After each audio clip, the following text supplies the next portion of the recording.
Muitas mulheres, inclusive senhoras, enfrentam diversos desafios na área da educação física e da fisioterapia. Hoje nós vamos receber a fisioterapeuta Natália Queiroz para falar sobre quais são esses desafios diários e como enfrentá-los. Oi, Natália! Oi, Cleide, bom dia! Que bom receber você! Tudo bem? Bom dia, graças a Deus. E vocês? Graças a Deus, estamos bem também. Vamos sentar e bater um papinho. Vamos, licença. Eu falei no começo do programa que a gente ia falar também sobre essa questão do empreendedorismo. Perfeito. E você sabe que eu gosto muito dessa história, e principalmente da sua. E muitas pessoas ainda não ouviram essa linda história sua. E eu queria falar sobre os desafios de ser um fisioterapeuta e se essa profissão está crescendo mesmo. Perfeito. Bom, primeiramente, muito obrigada mais uma vez, Cleide, pelo convite. Obrigada a todos aí que nos assistem, sempre dão feedbacks muito positivos. E sim, fisioterapia é uma crescente, né? Uma profissão que veio ali num momento muito crucial agora, na pandemia. A gente teve uma consolidação do que a fisioterapia pode fazer na vida das pessoas e principalmente para esse cuidado em saúde, não só pensando numa saúde para cura, né, de uma doença, mas para a gente poder prevenir que essa doença se instale e prevenir que essa doença se instale de uma forma tão agressiva que, por vezes, a gente vê algumas doenças degenerativas, por exemplo, a própria artrose. Todos nós teremos artrose, todos nós teremos desgaste porque todo mundo está envelhecendo. E, graças a Deus, ninguém quer morrer novo, todo mundo quer morrer velhinho mesmo.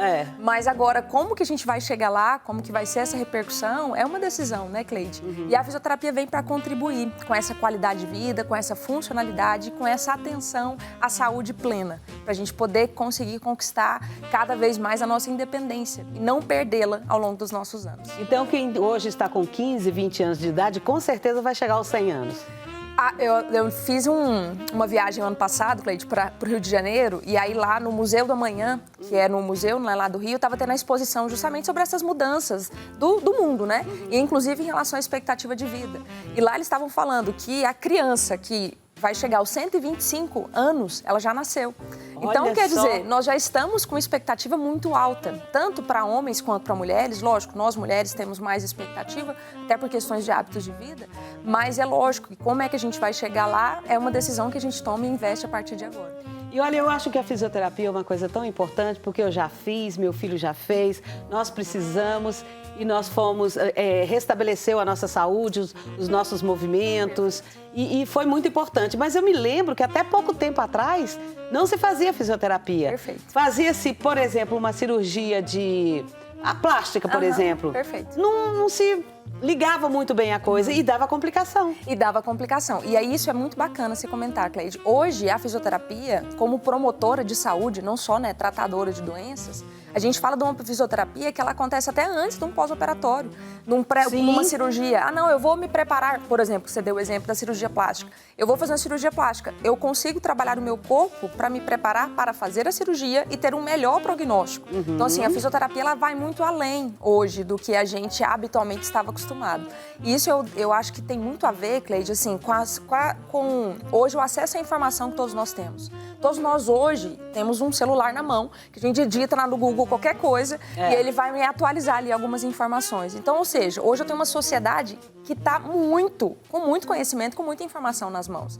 Então, eles sabem que tem mais coisa que pode se fazer. Não é só tomar um remédio, não é só fazer uma cirurgia que vai resolver o problema ou que vai tratar a causa do problema. E aí, nisso, a fisioterapia tem angariado ali parceiros. Porque hoje o médico, o profissional de educação física, o nutricionista, o psicólogo, ele é nosso parceiro. Sim, a gente sabe que nós todos juntos vamos cuidar da saúde desse indivíduo. Não é só um fazendo uma coisa que vai resolver todo o problema dessa pessoa. E vai ter um resultado muito melhor, né? Muito maior e um resultado sustentável, que eu acho que é o que a gente precisa e que todos nós merecemos. O que eu acho interessante é que alguns médicos tradicionais, eles ficavam muito emburrados porque as chatas e os chatos vão no Google e já vão com uma listinha, com a pauta pronta. Perfeito, não perfeito. É? Então eles são obrigados a se reciclar. A se reciclar. E aí você falou uma coisa muito bacana, Cleide. A gente está mudando tanto essa relação terapeuta-paciente, né? Essa relação médico-paciente, essa relação fisioterapeuta, que hoje a gente está falando cada vez mais de sermos parceiros. Então, assim, eu, enquanto uma gestora da sua saúde, eu sou sua parceira. Claro. Eu não tô ali para impor, né, uma verdade absoluta, porque você tem que comer fruta, porque fruta é bom. E talvez fruta nem seja bom para você. Talvez o seu organismo, pela sua predisposição genética, não se dê muito bem com frutas, né? Então, a gente sabe hoje que é tão específico esse cuidado em saúde, que hoje a gente está tendo parcerias com outros profissionais. Então, o meu médico, ele é meu parceiro. E aí eu preciso ter uma relação nessa parceria, a gente chama de consulta colaborativa. Porque também ele não vai resolver meu problema. Quem vai resolver o nosso problema somos nós mesmos. Ou seja, a pessoa tem que estar consciente do papel que ela tem na sua saúde. Então, a gente sabe que, não, se eu fizer caminhada todos os dias, eu vou estar com a minha saúde plena? Não, porque não é só isso que o seu corpo precisa. Não adianta só você se fazer exercício físico. Você tem que se alimentar bem, você tem que ter uma qualidade de sono, você tem que ter ali sua válvula de escape, né? Seu ambiente de prazer e essas coisas. Então, assim, hoje a gente está nessa relação com mudança muito grande e a gente está nessa consolidação dessas pessoas que são muito mais acessíveis, mas, acima de tudo, que tem ali, como você disse, uma listinha de informação e ela vai querer fazer o checklist, se essa pessoa realmente está cumprindo ali o que seria mais indicado para ela naquele momento. Eu sou a chata dos consultórios. Mas precisa ser, Cleide. Nossa, quando meu filho era pequeno, eu queria saber de tudo. Às vezes você pergunta para uma pessoa assim, a minha mãe, ela foi no médico, mãe, e aí? O que o médico falou? Ele falou que tá tudo bem. Como que tá tudo bem? Você não perguntou? Não perguntei não. Não, gente, tem que perguntar.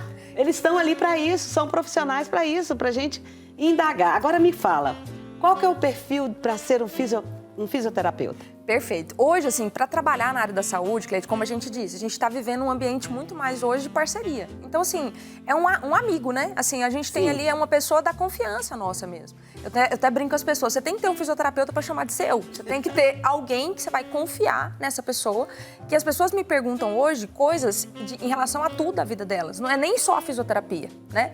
E aí eu vou dar um exemplo agora pessoal, Cleide, que eu acabei de perder um paciente por câncer, né? Um paciente que foi meu paciente, eu acompanhei ele durante 13 anos.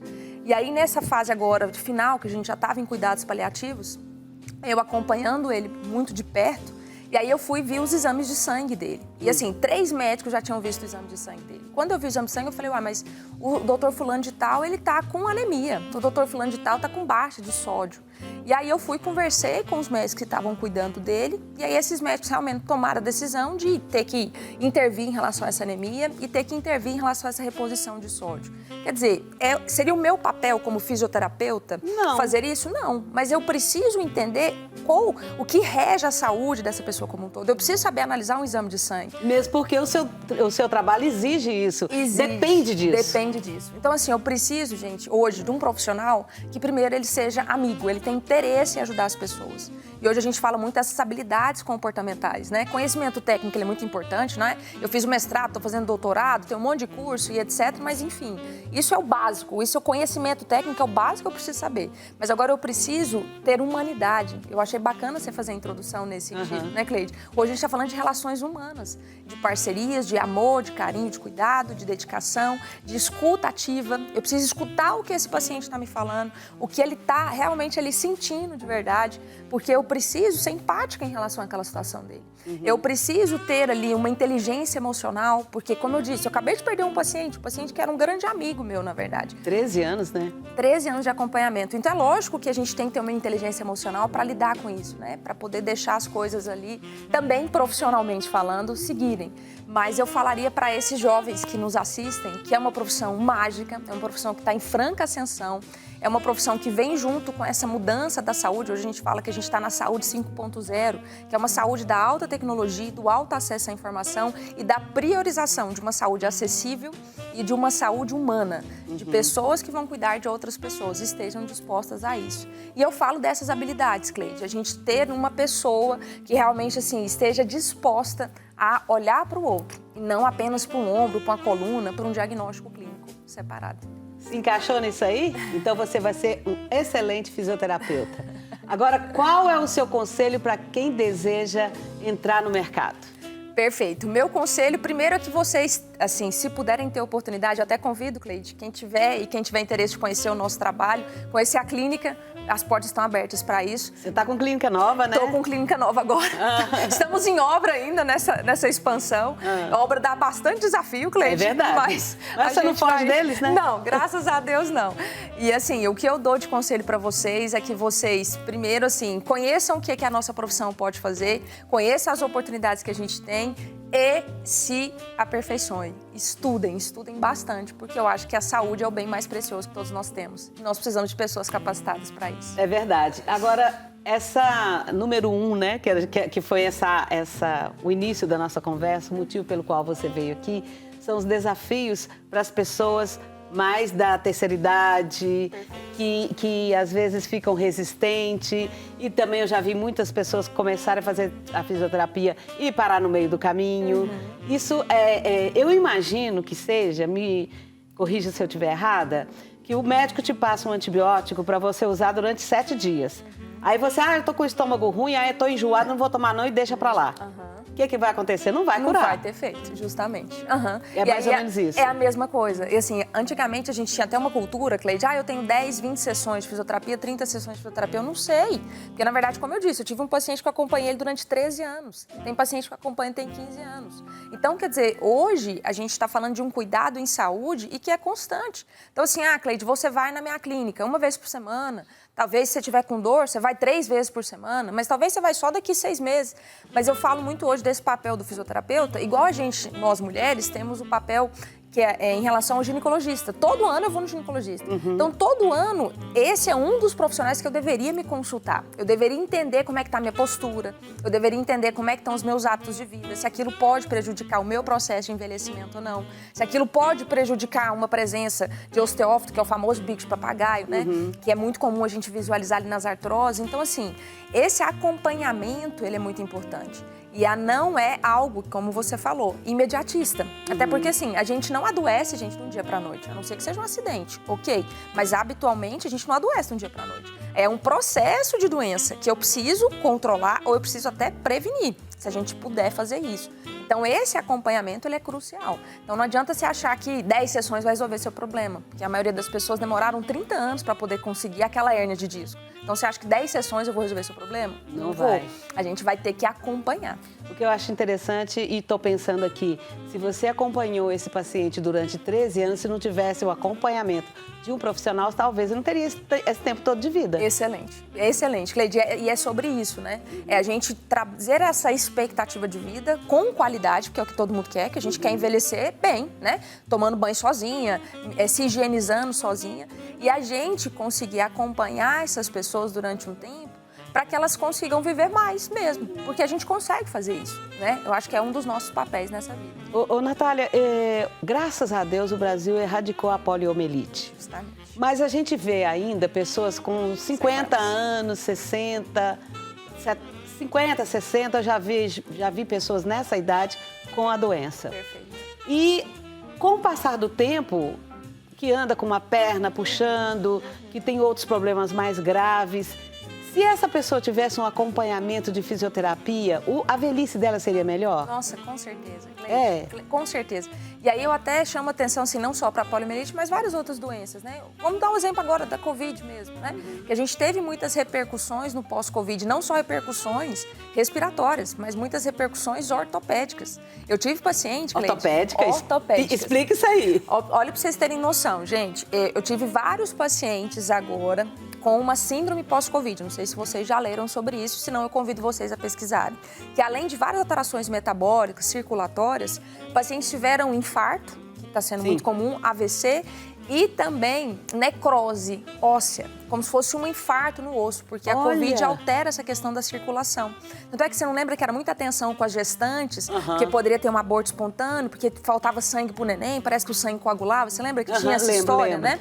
Então, isso a gente teve e está vivendo ali uma realidade muito grande na área da ortopedia, porque muitos pacientes tiveram necrose do osso mesmo, o osso morreu, faltou sangue. E um dos lugares mais comuns que isso está acontecendo é no quadril. Eu tive paciente, Cleide, de 33 anos, teve que fazer prótese de quadril. Meu Deus! Bilateral, porque o osso simplesmente morreu, isso como sequela do pós-Covid. Então, assim, a gente está falando de uma doença, gente, que a gente tem repercussão, E pode ter repercussão ao longo dos anos. Então, assim, imagina uma pessoa que teve poliomielite, Cleide, ela tem que ter acompanhamento pro resto da vida. Não é nem só porque ela tem alguma coisa ou deixou de ter, porque isso aconteceu e aquilo gerou uma repercussão. Então, ter esse cuidado, né, ele é crucial para eu poder ter qualidade de vida, sem dúvida. É, porque até um amigo muito chegado, ele teve poliomielite, hoje ele está com 60 e poucos anos, e ele andava até razoavelmente. Mas agora, com a chegada da idade, já está mais emborcado, com mais dor. Aí começou com problema de esôfago. Com certeza. Dá tudo isso, né? Dá tudo isso, Cleide. Porque assim, gente, uma má postura, até é bacana você falar. Vou dar um exemplo da escoliose, Cleide, que a pessoa fica tortinha, né? É. Gente, a pessoa tá tortinha. Ok, assim, só que não é só a coluna dela que tá torta, Cleide. Todos os nossos órgãos têm que se reposicionar também, né? Todo o tecido mole, que eu chamo eles, a gente também precisa se reposicionar. Então, assim, não é, a minha má postura não vai influenciar só na sua parte óssea, só a parte das suas articulações. Ela também pode influenciar na não qualidade da função dos seus órgãos. Por quê? Porque tudo tem que se reajustar para a gente conseguir viver, né? Só que não necessariamente o reajuste vai ser positivo. Aquilo, às vezes, pode surgir e favorecer a pessoa a surgir outros tipos de patologia. Ah, tá certo. Quais são as habilidades dessa profissão e quais são as principais funções do fisioterapeuta? Perfeito. Bom, gente, nós somos os profissionais que reabilitamos. O que é uma reabilitação? É a pessoa devolver, né, para esse indivíduo a sua funcionalidade, o seu movimento. Só que nós também, como eu disse, hoje estamos nessa área, não só pensando em curar uma doença, mas também, principalmente, em promover saúde. Então, todos nós, Cleide, a gente tem hábitos de vida. A gente até conversou bastante sobre isso. Foi. De segurar o celular, eu seguro com a mão e eu digito com a outra mão. Só que eu faço isso muitas vezes, durante muitos dias, durante vários anos. Então, quer dizer, eu preciso mudar isso, eu preciso dar uma estratégia diferente para o meu corpo.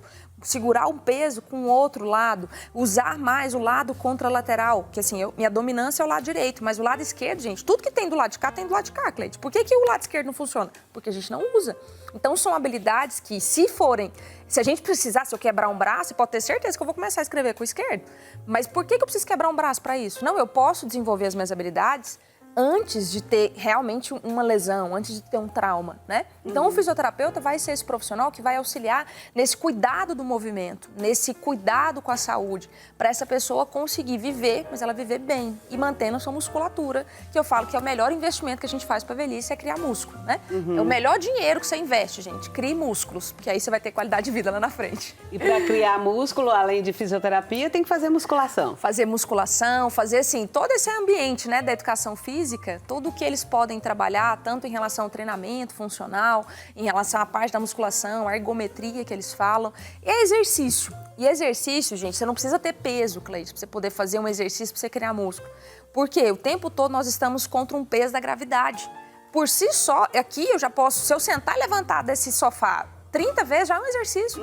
Porque eu já tô com peso no meu corpo contra um peso da gravidade. Então, isso já vai ser um estímulo para essa musculatura minha tá mais ativa. Ou seja, você não precisa ir para academia para você fazer força, para você crescer músculo. Dentro da sua casa, você pode fazer alguns exercícios que já vão gerar resultado lá na frente. Só não pode ficar deitado no sofá o dia inteiro. Não, e nem ficar só parado assistindo televisão, ainda trocando com controle de televisão, né, Cleide? Eu preciso me movimentar. Movimento, gente, é saúde, não tem jeito.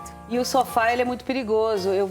Me falaram outro dia sobre zona de conforto, dizendo assim, zona de conforto é como se fosse um sofá, que você vai ficando nele, ele vai te empurrando tanto para baixo, que você vai virando um tatu bola. Excelente, Cleide, você comentar sobre isso, porque assim, isso é tão louco, porque a gente também, como hábito, só senta num lugar do sofá. A gente fica várias horas naquele mesmo lugar. Então, assim, aí isso por si só também já muda o peso que eu recebo no meu corpo. E aí é realmente isso. E a gente vai se afundando. E aí, de repente, se for necessário, a gente vai sair dali. Infelizmente, muitas pessoas se entregam e não é o que a gente gostaria que as pessoas fizessem. Exatamente. Não se entregue, nem fica pedindo ninguém para te puxar do sofá, não. Sai daí, tatu bola. Justamente. Obrigada, Cleide. Eu que agradeço. Mais uma vez, você dando show aqui no meu programa aqui em casa. Obrigada.